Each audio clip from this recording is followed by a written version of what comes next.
I'm just recording this to give you a sense of how to start with finding your own way to play this song.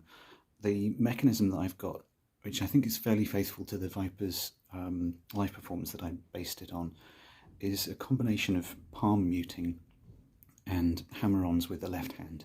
In fact, the vast majority of the technique here is all down to the right hand, and I think it's not something which is very easy to pick up on by rote. It's actually just something that you gain with experience, the more strumming and different patterns that you play.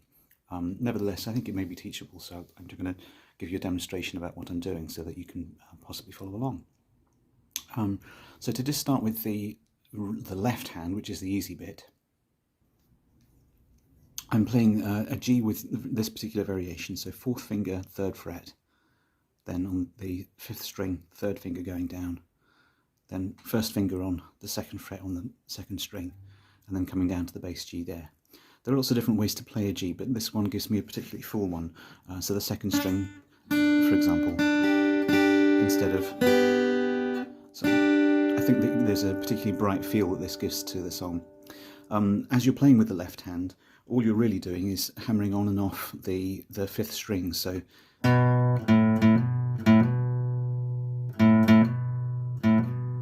and the variation with the C drops both of these fingers down a string, so this becomes your C. And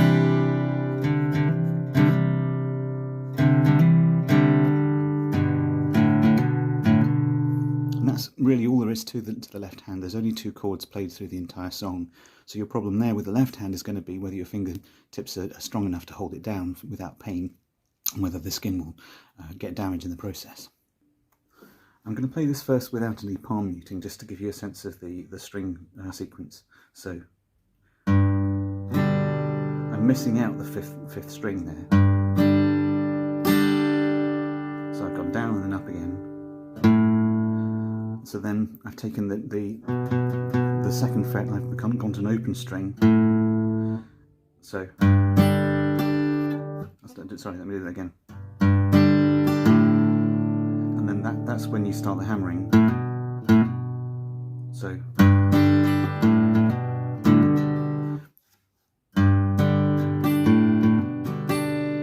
after the hammering, I've gone into a down and an up. So twice. Sorry, I'll do it without the palm muting.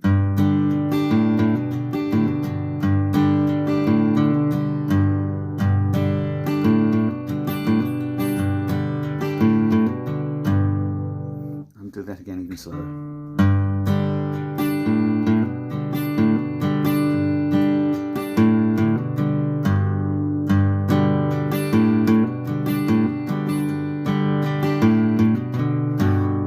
I'm just changing into the C structure.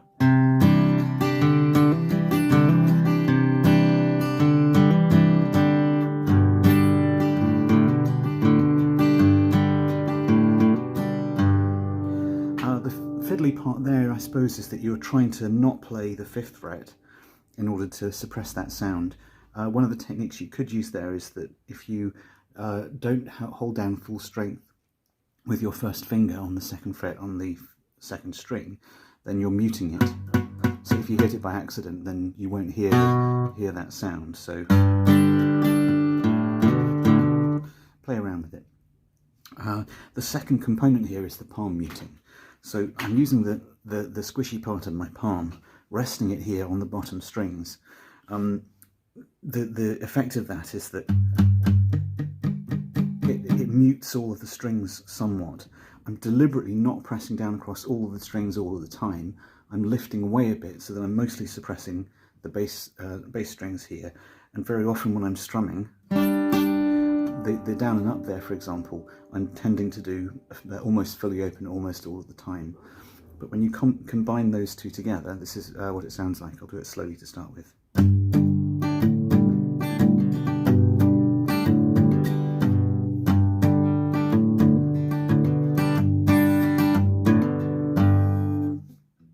And then again, just changing up to the C.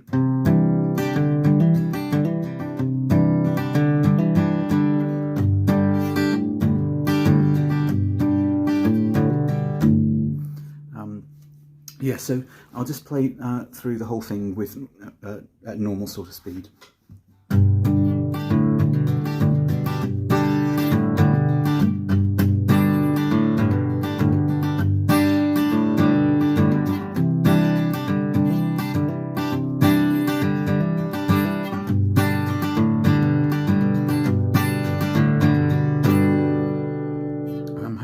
you a sense of it. The final thing, which I think is very tricky if you're going to sing along, is that the intonation of his singing is very deliberately casual and not in time with the singing that at the same with the strumming at the same time. So I tend to simplify the strumming at some points when I'm trying to be faithful to the cover of that particular representation. So something like this. Sitting beside you in school, while we're playing I'd make you laugh. Mine was never very good. Yours looked exactly like a photograph.